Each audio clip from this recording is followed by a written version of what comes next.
دو بچین بو شاهیه گرگ گلکیه برسی بو لبر و چنده جود ناف دارستانه دا بلکونه چی رکه بکد که هزر دکر کو اوج بلی کفریش که گوه درش کسی دیکنو بینید گرگی غازی کر راوسته اسیه برسیمه دیتا خوم کفریش که دا خواست جکر او گوت من نخو گرگو اسپوریه که تام خوش نیمه اوش بلی و چنده افرو لگوندی شاهیه و خلق همی مهوان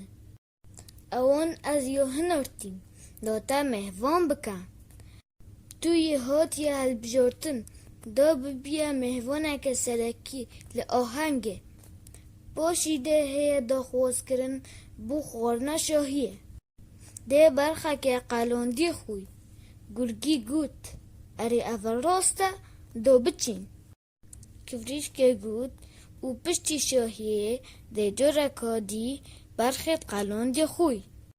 او به وی رنگی گرگ دیگل کفریش که چو لدم چو نوان بو گندی کفریش که گوت دم ام دیگه هینه گندی همی خلق شاهیه ده اینا پشوزی ما هر وقت او لهمی شاهیان دکن هندک جوان بطور و هندک ببیر و هندک اندیجی دارن درجستیر وینا دنگه هاورن وان دیگهیتا آسمانی دمه او بخیرهاتنا میوانن خود دکن دوید تو نترسی اول روشته وانا هر وقت تو دزانی گرگی پرسف دا اسوی چنده باش دزانم